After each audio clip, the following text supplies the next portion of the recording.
একটা গ্রাম যেখানে মানুষ গ্লাসে উল্টো পাশে মুখ লাগিয়ে চা খায়, মোরগ পরে স্যান্ডেল, আর পাগলরাই দেয় বিচার। ভাবছো এটা গল্প? না বন্ধু, এটা পাগলপুর, যেখানে শহরের বুদ্ধিমানও হারিয়ে ফেলে নিজের জ্ঞান। এই গল্পটা শুনলে তুমি বুঝবে সব পাগলই পাগল না, কেউ কেউ শুধু বাকি দুনিয়ার চেয়ে একটু বেশি সুজা। হ্যালো বন্ধুরা, কেমন আছো? নতুন আরেকটি গল্পের ভিডিও নিয়ে আসলাম। গল্পের নাম পাগলের গ্রামে বুদ্ধিমান। একটা সময়ের কথা, বাংলাদেশে এক অদ্ভুত গ্রাম ছিল। গ্রামের নাম পাগলপুর।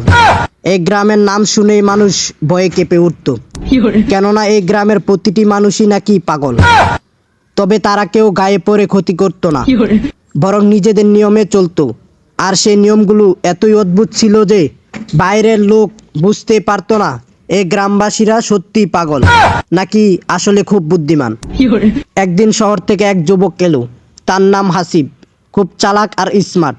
সে ভাবলো, এই গ্রামের মানুষ পাগল তাই না, আমি একটু ঘুরে দেখে আসি কি ধরনের পাগলামি করে। সে গ্রামে ঢুকে দেখতে পেল গ্রামে মোড়ের দোকানে সবাই উল্টোভাবে বসে আছে। কেউ চা খাচ্ছে গ্লাসের উল্টো পাশে মুখ লাগিয়ে, কেউ আবার সিগারেট ধরিয়ে দিচ্ছে আগুনের জায়গাটায় ঠোঁট লাগিয়ে। হাসিব ভাবলো, আহারে কি আজব মানুষ। সে মুচকি হাসলো আর ভাবলো এদের সঙ্গে একটু মজা করা যাক। সন্ধ্যায় হাসিব দেখতে পেল গ্রামের মাঝখানে এক বিশাল গাছের নিচে সবাই জড়ো হয়েছে। সেখানে হচ্ছে পাগলপুর বিচার সভা।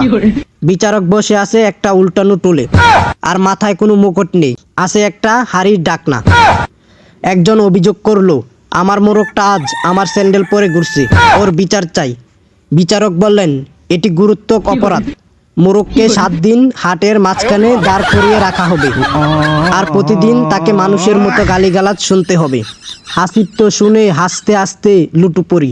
সে ভাবলো, এরকম গ্রামে তো আমি হিরো হয়ে যেতে পারি। সবাইকে শেখাতে হবে কিভাবে আসল বুদ্ধিমান হওয়া যায়। পরের দিন সকালে হাসিব গ্রামে মসজিদে মাইকে ঘোষণা দিল, আমি শহর থেকে এসেছি, আমার মাথায় অনেক জ্ঞান, আমি আপনাদের শেখাবো কিভাবে স্মার্ট হওয়া যায়। গ্রামের লোকজন আগ্রহ নিয়ে এলো। হাসিব বোর্ডে লিখলো 1+1=2।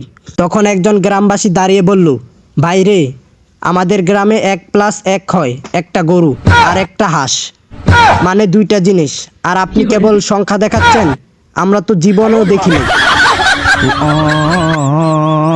হাসিব একটু হতমত খেয়ে গেল, কিন্তু বলল, না না, এটা ঠিক না, শিক্ষিত হতে হলে আধুনিক হতে হবে। তখন আরেকজন পাগল বলল, আপনি আধুনিক হতে চান, তাহলে এই পলিথিনের জামা পরে নাচেন, তখন বুঝবো আপনি স্মার্ট।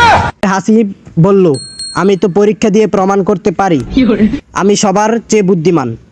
গ্রামবাসীরা রাজি হলো। তারা 3টি প্রশ্ন করলো হাসিবকে। একটা গাধা যদি প্রতি ঘন্টায় 1 ইঞ্চি করে পাহাড়ে উঠে আর প্রতি রাতে 2 ইঞ্চি করে পড়ে, তাহলে সে কি চূড়ায় পৌঁছাতে পারবে কি? 2, একটা মাছ যদি ডাঙ্গায় হাঁটে, তাহলে তাকে কি মাছ বলা যাবে? 3, আপনি যদি সবকিছু জানেন, তাহলে আমাদের পাগলামির অর্থ বলতে পারবেন। হাসিব উত্তর দিতে দিতে ক্লান্ত হয়ে গেল। সে বুঝলো এরা যতটা পাগল তার চেয়ে অনেক বেশি বুদ্ধিমান। হাসিব শেষমেশ হাল ছেড়ে দিল।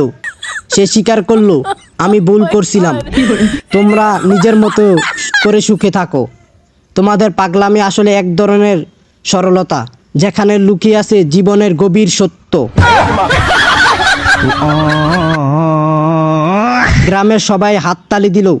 সেই দিন থেকে হাসিব নিজেও উল্টো টুপি পরে ঘুরত, উল্টো কথা বলতো, কিন্তু মন থেকে একেবারে সোজা হয়ে গেছিল। পাগলপুর একটা এখনো আছে, তবে কেউ আর সেখানে গিয়ে লোকজনকে পাগল বলে না, বরং তারা বলে ওরা একটু অন্যরকম, কিন্তু ওদের মধ্যে আছে বুদ্ধি, রহস্য। আর হাসিব, সে এখন পাগলপুরের প্রধান পাগল। সে শহরে বুদ্ধিমত্তা ফেলে রেখে গ্রামের বোকামির মধ্যে খুঁজে পেয়েছে প্রকৃতির সুখ।